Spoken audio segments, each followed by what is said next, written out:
Од 43 милиони евра за реформите до јуни 2025 земјата добива само 16 милиони за 3 реформски закони и тоа во Министерството за дигитализација, потврди во последниот извештај Европската комисија во делот за Македонија. Сите останати реформи или не се спроведени, или презамените мерки и реформски проекти и закони не се признаени од страна на ЕУ. И тоа во извештајот јасно се наведува министерство по министерство.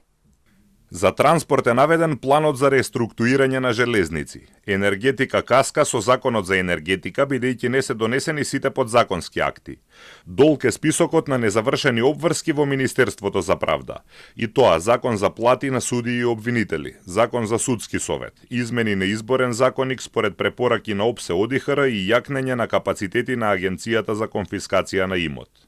3 обврски треба да комплетира пак Министерството за економија, иако третата за зголемен инспекцијски надзор е исполнета. Се на се од 16 обврски, признаени се 3 на Министерството за дигитализација и зато земјата од гарантираните 70 милиони, сега добива само 17 милиони евра. За дел од обврските кон планот за раст надлежните министерства и владата уверуваат дека на располагање имаат казнени рокови во кои ќе успеат да ги донесат и спроведат реформските закони и планови.